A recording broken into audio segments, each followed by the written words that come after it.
You got your Mega Mac guys here on Birds 365, and there he is. He's Hawaiian shirt clad. He is our guy, Paul Domowitch, who always comes dressed for success when he streams in with us here on Birds 365. Domo, how'd you spend your day yesterday? In front of the TV, watching about 15 hours of football or 12?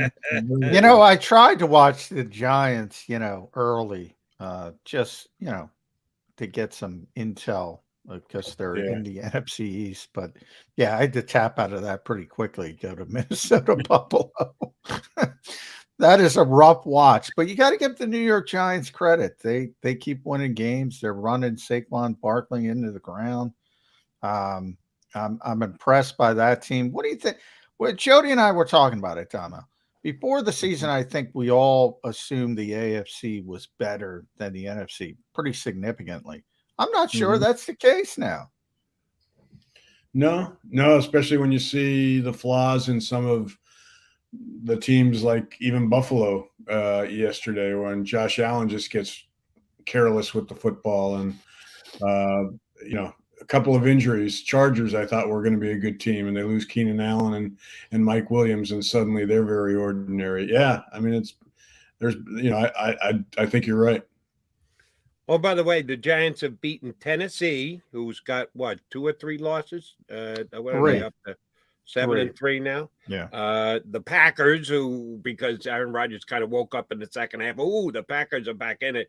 Yeah, except they lost to the Giants.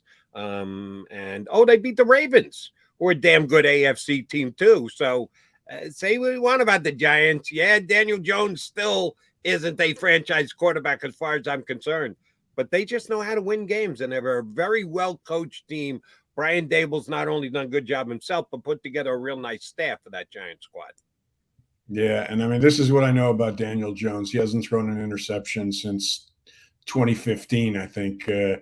I mean, it's amazing. What's he got? 2 interceptions, none since week 3. He doesn't make mistakes. Sure, their passing game isn't great, but he doesn't have any receivers, and he's still, he's still putting up numbers. So, and when you got Saquon, you feed him the ball and just hope he stays healthy. Well, ball security. If I could point to one thing that would translate to the Eagles' success. I mean, they came into this week at plus 15, Damo. And number 2 was Baltimore at plus 7.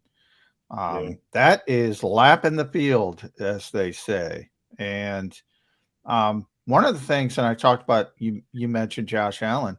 Josh Allen made more mistakes in the fourth quarter and overtime than Jalen Hurts has made all season.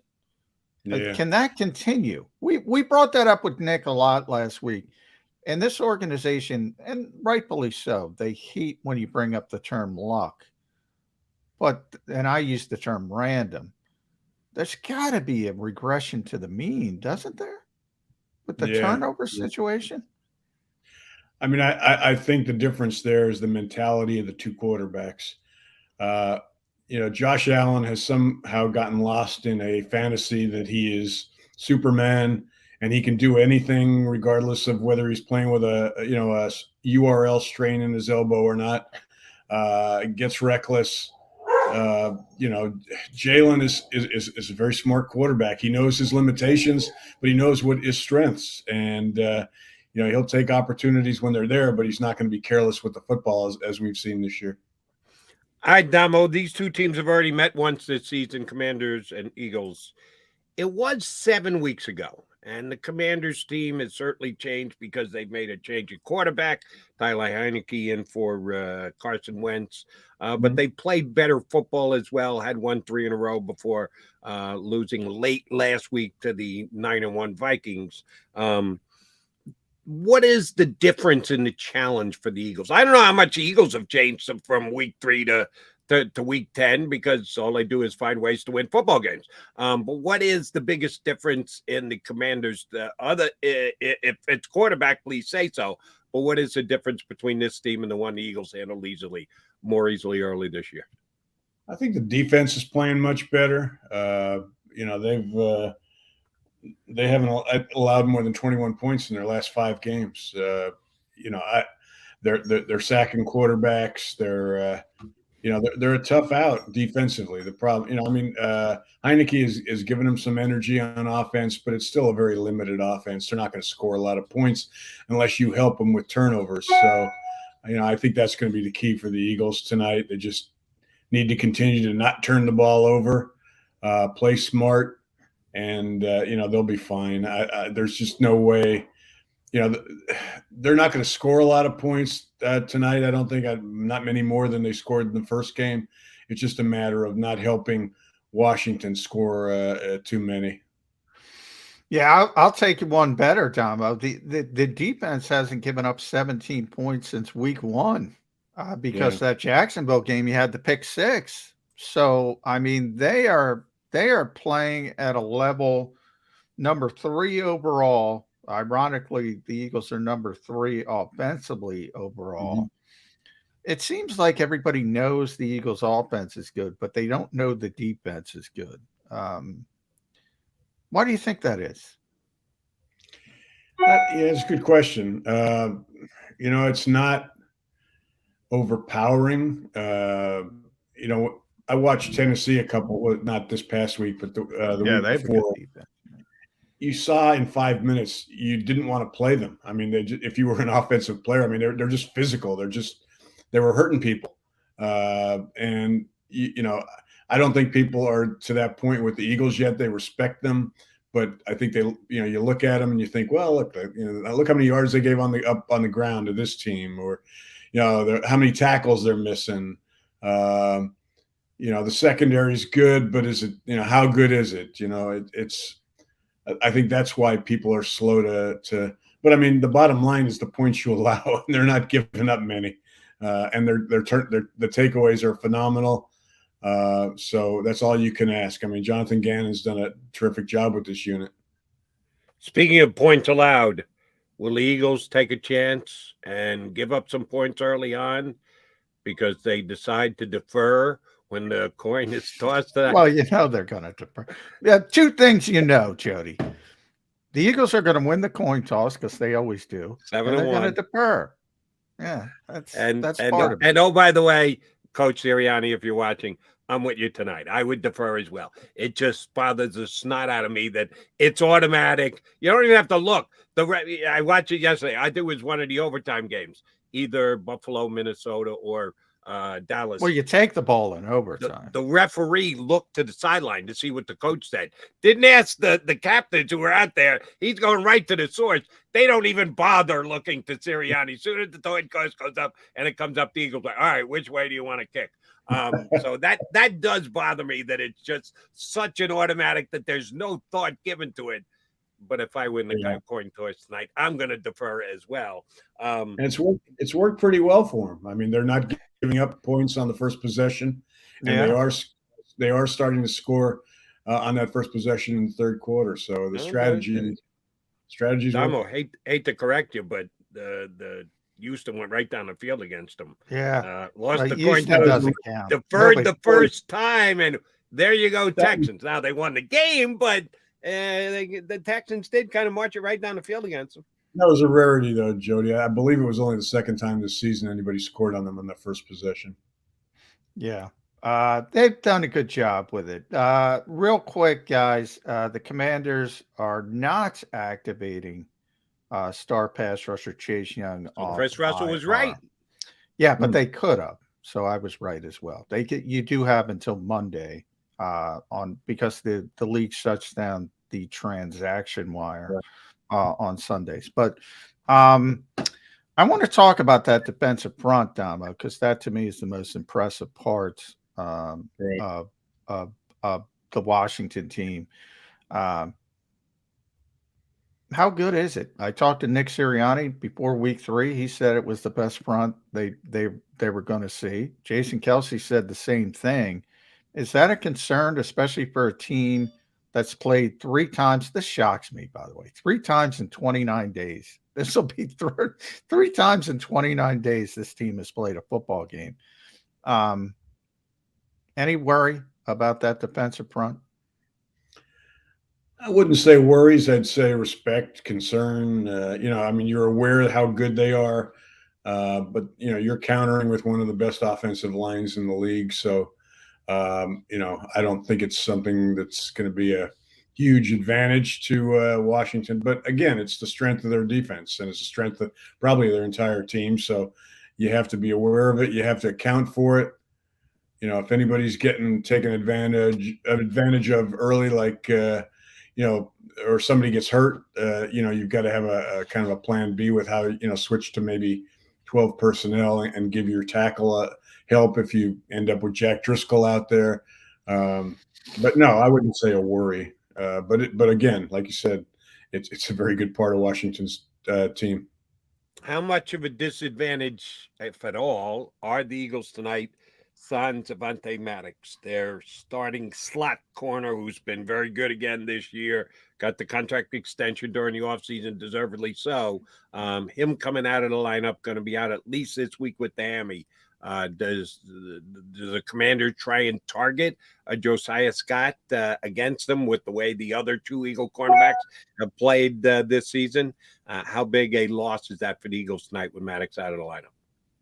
I think it would be a bigger loss if they were using their tight end much or their running backs much. I don't, they can adjust. We'll see what they do with, with attacking that middle. But, I think Scott's good enough that with the pressure they're going to be able to put on Heineke, they'll be okay. Damo, your stat package at JAKIBsports.com. We rarely get to talk to you before the game because it comes out typically on Friday of a Sunday game. So we get the luxury of talking about it here. You made a great comparison with Jalen Hurts this season versus Carson Wentz in the 2017 season when he was en route to being the MVP. And Jalen's playing better at this level. And I think he just put Josh Allen in the rearview mirror for some of the reasons I talked about. Josh just too susceptible to mistakes. Jalen has been extremely clean as a quarterback. So right now you're probably talking Patrick Mahomes, who would still be the favorite because he's going to have the splashier numbers most likely. Jody wants to put Tua. I can't disagree with him in the conversation. He's having a tremendous year.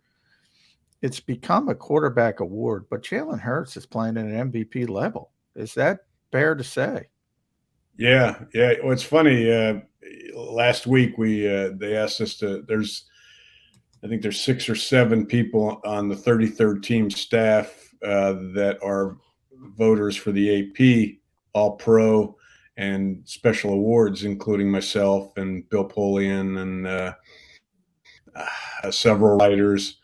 And they asked us to do mid-season awards. Well, I voted for Josh Allen for MVP. I thought it was one of those deals where it was take your pick, either Allen or Mahomes or Hurts, and you wouldn't be wrong. But that's the way I ended up going. And Hurts got everybody else's vote and one going away. Wow. Wow. Yes. And those are a lot of people that I respect. So, they wouldn't be where they are if that was Gardner Minshew out there. And Gardner Minshew may be one of the best backup quarterbacks in the league. But, Jalen adds so much to that offense in so many different ways, including leadership, including the chemistry he's got with those receivers, including the run ability. That it's just, I understand why. And I think, he's got a very good shot at winning this award. All right, Dom, I just asked you, will the Commanders try and target whoever is in the slot tonight to take advantage of a Josiah Scott rather than go against a Bradbury or a Slay on the outside?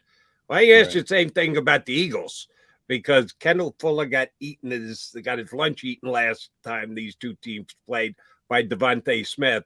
So we had Chris Russell on earlier. He said, wouldn't be surprised if they move their other cornerback over to cover Jalen Devonta Smith. Well, then what is A.J. Brown going to go up for tonight? Either way, Kendall Fuller's got to cover one of these Eagle wide receivers. Will the Eagles target the weak link in the Commanders secondary tonight? I don't think they go into a game feeling they're going to target somebody. I think they just kind of go from play to play, looking at how a defense is going to try to deal with this impossible situation of trying to cover Smith and Brown and Dallas Goedert inside. And basically Jalen says, well, what are you giving me? And I'll take it. And there's always going to be somebody open, as we've seen. I mean, I've never seen a season. I've never watched a team that's had so many guys so open. I mean, I know there are analytical numbers that show how open people are, and I'm sure that they've got to be among the league leaders because, I mean, Jalen's improved his accuracy, but they've made it easy for him this year with how open so many of his receivers have been. So, yeah, I think I don't think they're going to go in targeting somebody. They're just going to see how Washington plays them and then take what's there. Yeah,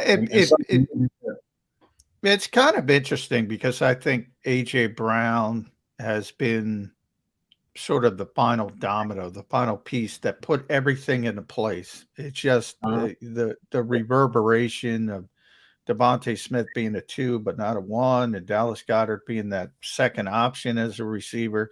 Even Quez Watkins being able to stretch the field, even though he doesn't get a lot of traffic. I think it opens up things for Miles Sanders. If you look down in Miami, the same thing with Tyreek Hill. Can great receivers, we just saw Justin Jefferson yesterday making plays all over the place. Can great receivers elevate quarterbacks? We always talk about quarterbacks elevating receivers, most notably Aaron Rodgers over the years. Can receivers now elevate quarterbacks? Absolutely, John. I mean, I think you were in Minnesota when Randall was there, right? When he had Chris Carter, yeah, Randy as a rookie, he just threw it down there. I mean, he knew they'd be open, and he got it. He had such faith in them, and suddenly Randall Cunningham at the end of his career was an MVP candidate. Yeah. I think that we're kind of Jalen has that same situation here. He's got so much faith in Brown and Smith and Goddard and trust that he's making passes that maybe last year he was reluctant to make because he knows, they'll go up and high point him. They'll go out and, just like that first touchdown in the Houston game, where AJ just knifed between the two defenders and went up and got the ball. I mean, that's how they make him better. And so you're right. I mean, you need a good quarterback, but when you've got receivers like that, it takes that quarterback to a whole nother level. All right, Damo, from the nitpicking category, and John and I have done some of this over the last couple of weeks. The Eagles are not a great tackling team. As a matter of fact, Pro Football Focus ranks them either 31st or 32nd out of 32 teams in the National Football League. It hasn't cost them this year because they're 9-0, despite the fact that they're not finishing their tacklings. Are the Commanders a team that we should worry about that aspect, that the Eagles may miss a tackle here or there, and could they pay a price for it? Yeah, I think it was a bigger concern again. Well, Houston didn't have much other than Dameon Pierce, but Pierce was a yards after contact runner. Antonio Gibson is too.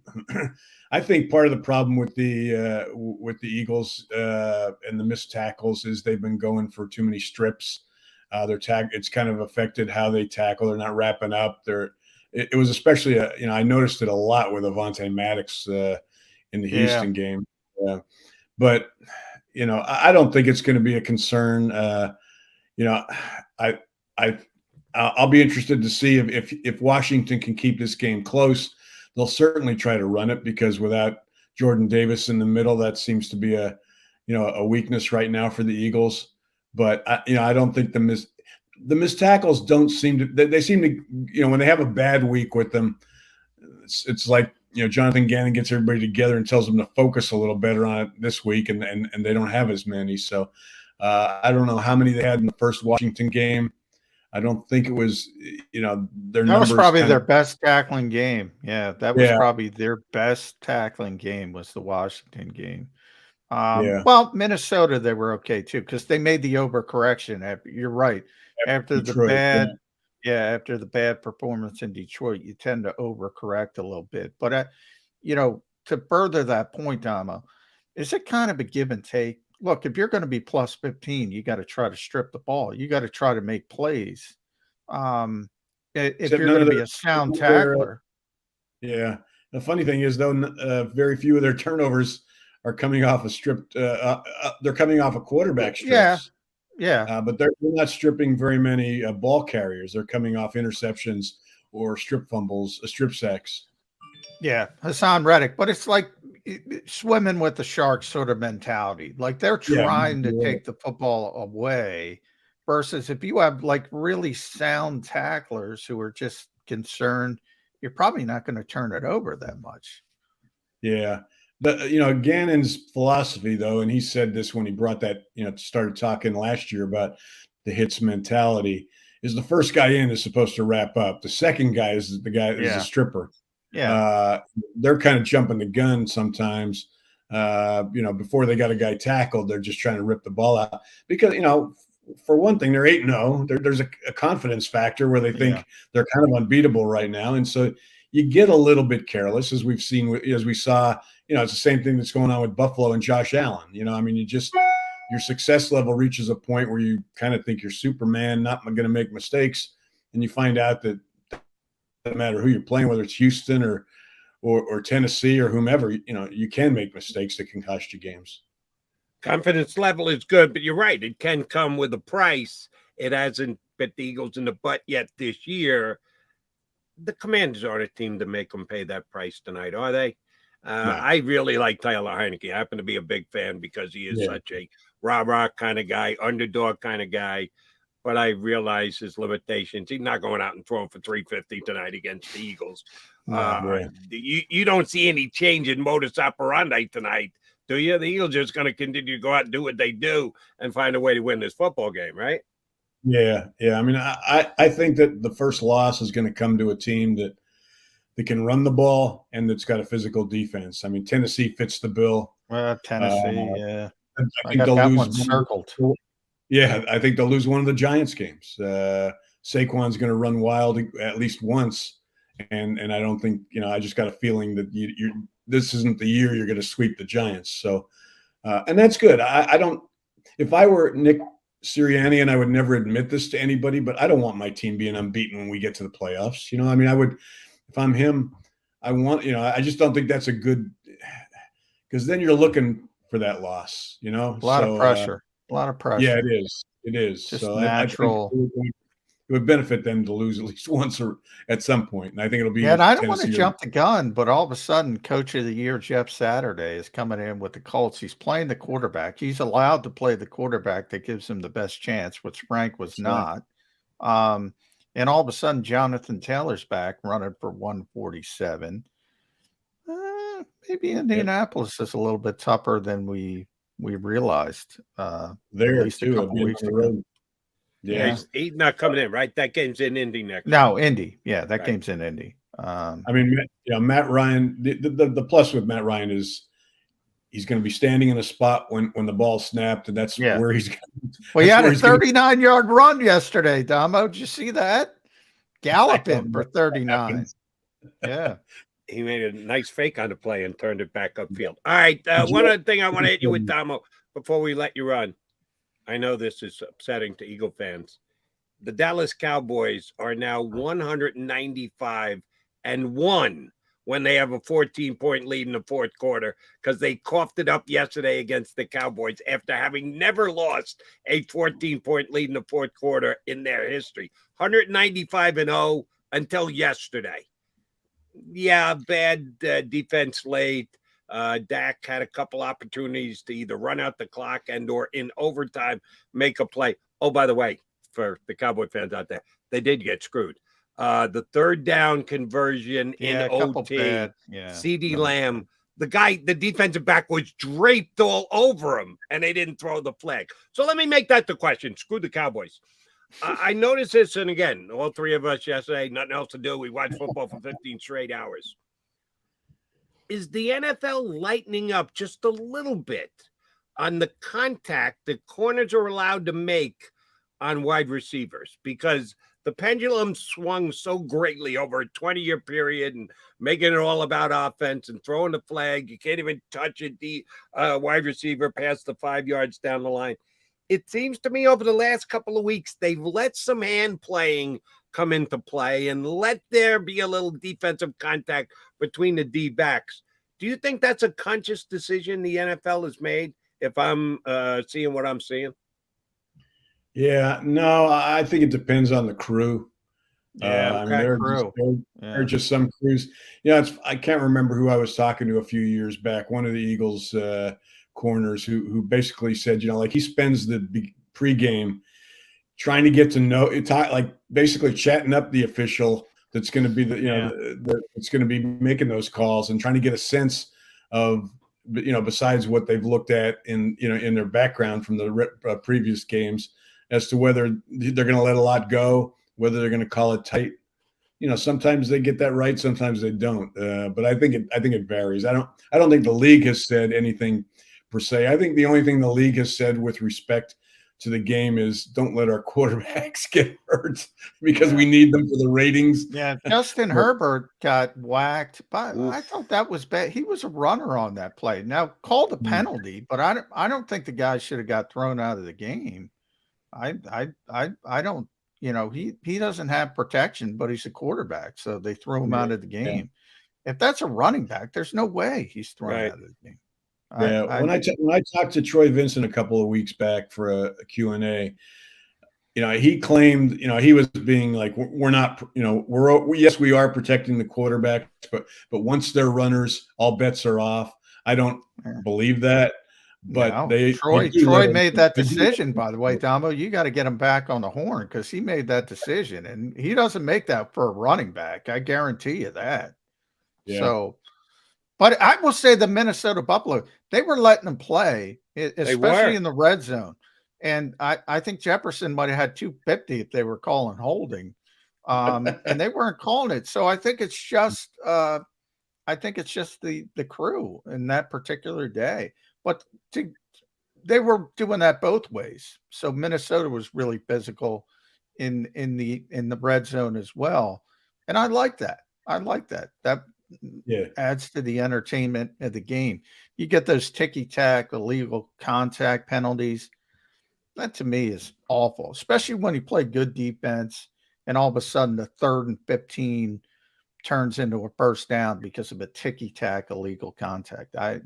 That to me is the worst case situation. But I will say this, and I love the kid, and yes, we'll forever talk about it here in Philadelphia because he was sitting there on the board and Eagles said, we'll take Jalen Reagor.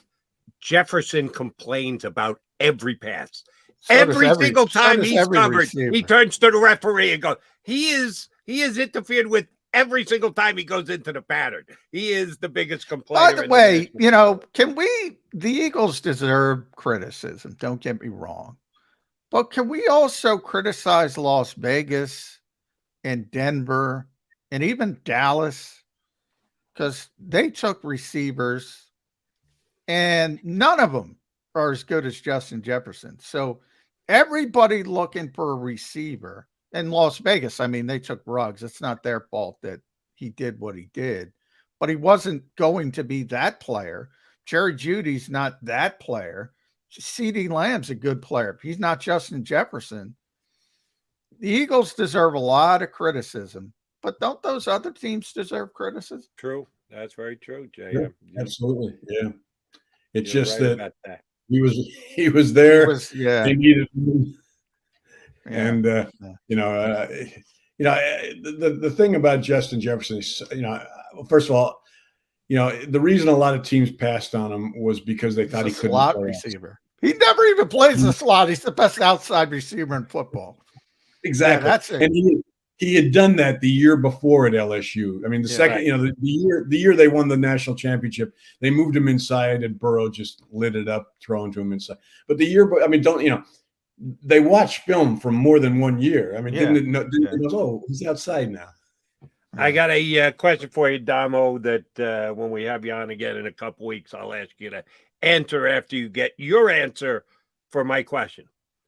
this year's NFL draft quarterback class. Stroud's going to be a stud. Young's going to be a stud. And then there is a massive drop-off. This was supposed to be the much improved quarterback class. Well, that's only true because last year's quarterback class was as lame as it was. I think this quarterback class is not good again, except for the top two. Who at the 33rd team is your draft expert, your guy you lean on for projecting the college football talent into the NFL the following year? Well, I lean on Ben Fennell, but he's not on the 33rd team. They've got a guy that actually John probably knows. He was fired by the Eagles, TJ McWright, who was one of their scouts last year. Yeah. I don't know. I haven't looked to see their evaluation of the rest of the class.